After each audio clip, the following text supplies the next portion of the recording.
untuk memupuk iman Islam dan takwa kita kepada Allah di akhir zaman ini. Dan ada satu yang membuat Rasulullah tetap bersedih. Betapapun surga telah dibukakan semua pintunya untuk beliau, betapapun para malaikat telah menunggu roh beliau, beliau tidak senang dengan kabar gembira itu. Justru beliau tetap cemas dan khawatir akan nasib umatnya yang hidup di akhir zaman kita ini, para sekalian. Dan ini yang terjadi, terbukti di hadapan kita. Inilah yang dikhawatirkan Rasulullah SAW. Rasulullah SAW bersabda, sebagaimana dalam hadis-hadis yang kita temukan, dan inilah yang beliau khawatirkan, Bapak Ibu rahmati Allah. Ini yang membuat Rasulullah kemudian memanggil kita berkali-kali, ummati, ummati, umatku, umatku. Saking dahsyatnya fitnah di akhir zaman yang terus-menerus menerpa umat. Belum selesai kita terluka karena penghinaan kepada Rasulullah di Perancis. Hari ini kita dihina dengan berbagai macam fitnah, betul? Ini yang terjadi, Bapak Ibu. Dan ini yang membuat Rasulullah menahan dan begitu merindukan dan ingin sekali umatnya selamat di akhirat kelak, terutama di akhir zaman ini.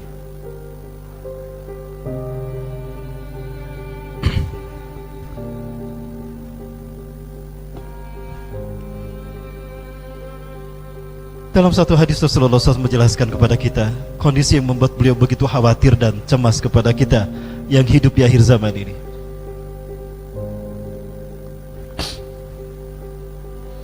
Yushaku ang tada'anikumul umam kama tadal akalatu ila qas'atiha.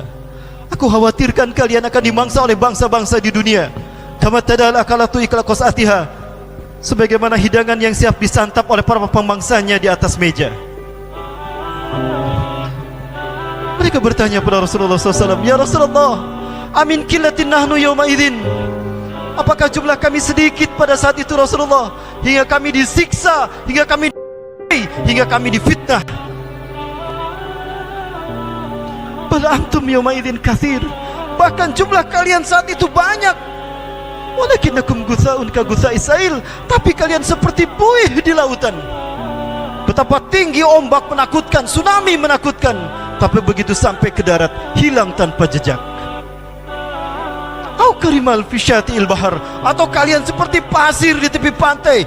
Banyak jumlah kalian, berjuta-juta kalian di muka bumi, miliaran kalian di muka bumi, tapi ibarat pasir di tepi pantai, diambil diremas-remas, hancur berkeping-keping.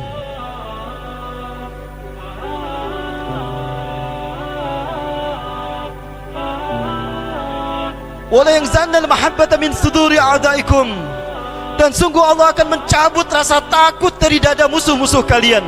Jumlah kalian yang paling banyak, jumlah kalian minoritas, tidak lagi mereka takuti, karena kalian telah terpecah belah di dalam diri kalian. Kalian memecah belah agama kalian, kalian memecah belah kepentingan kalian, hanya karena dunia, hanya karena pangkat dan jabatan, karena madhab dan sebagainya. Allahu Akbar. Wala yaksifanna fi qulubihimul wahan, dan sungguh Allah akan menimpakan penyakit wahan kepada kalian. Apa itu wahan ya Rasulullah? Hubbud dunya wa karahiyatul maut. Kalian cinta dunia dan kalian takut mati.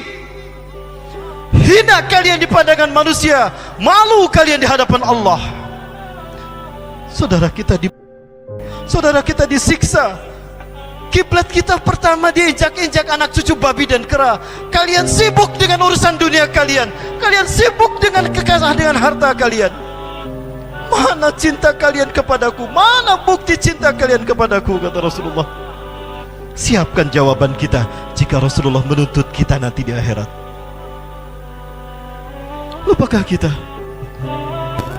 kalau kita dengan sesama muslim adalah bersaudara? Lupakah kita kalau dulu Rasulullah SAW di saat menerima perintah solat wajib 5 waktu, kiblat yang beliau pertama kali hadapi di saat solat pertama adalah Masjidil Aqsa, Baitul Maqdis. Dan inilah kondisi mereka, kondisi kiblat kita yang pertama. Zionis Yahudi akan segera menghancurkannya. Lalu di mana kita yang mengaku mencintai Rasulullah SAW? Inilah bukti kehancuran dari Masjidil Aqsa, kiblat kita yang pertama, yang tidak lama lagi kita akan menyaksikannya hancur Malulah kita di hadapan Allah jika kiblat kita yang pertama ini hancur. Naudzubillah, tsumma naudzubillah.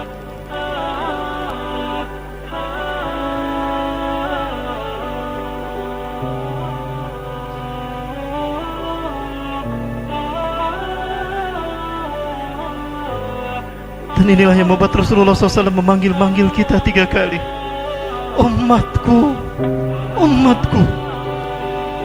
Karena beliau menyaksikan umatnya akan disiksa, dizolimi hingga mati, terluka, dirabek-robek, dicabik-cabik kehormatannya.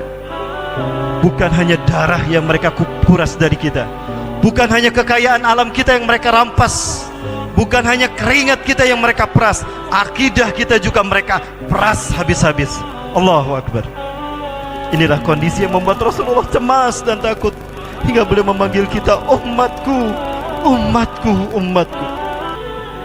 Kembali kita menyaksikan bagaimana kebiadaban manusia terhadap manusia, kebiadaban bagaimana sebuah bangsa yang sudah kehilangan nurani kemanusiaannya. Telah sekian banyak genosida dialami oleh rakyat Suriah, dimulai dari Dar'a, Homs, Latakia, kemudian Aleppo, Idlib. Hari ini kita bagaimana menyaksikan kota Gaza dibantai habis oleh penguasa sendiri yang zalim, rezim Bashar Assad bersama pasukan Rusia.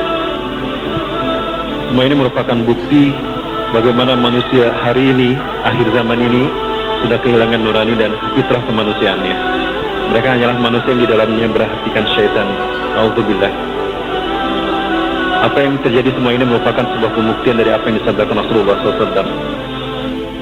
Tidak akan datang kepada kita satu masa, melainkan masa sejauhnya jauh lebih buruk daripada masa sebelumnya. Butah adalah sebuah kota yang dulu disebutkan Rasulullah SAW yang akan menjadi pusat kebangkitan Islam.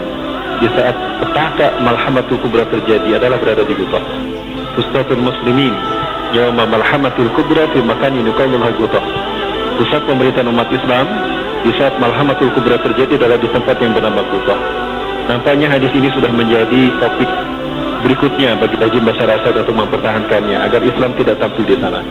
Namun bagaimanapun yang mereka lakukan, Islam tetap akan tegak di bumi Butah ini.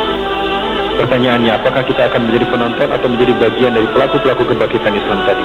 Pastikan ketika Allah menghendaki menakdirkan Islam bangkit di sana, maka kita menjadi bagian dari mereka sebagai pelaku-pelaku kebangkitan Islam.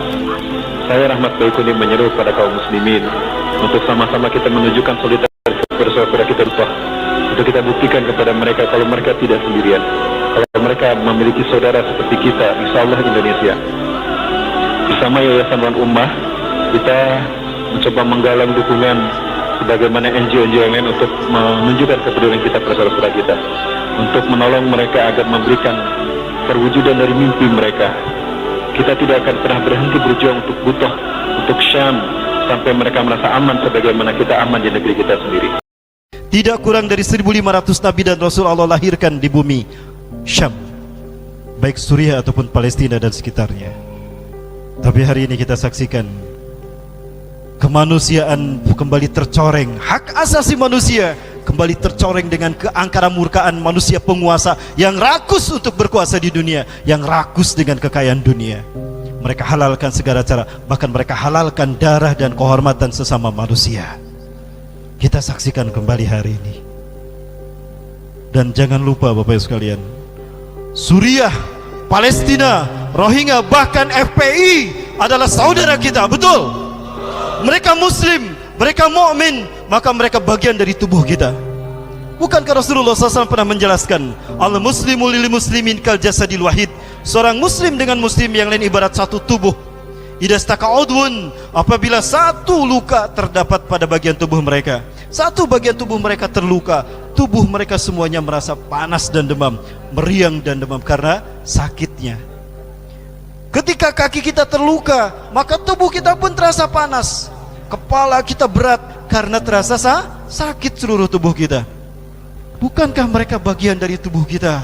Bukankah itu luka yang masih menganga? Bapak Ibu, apa hujah kita di hadapan Allah nanti?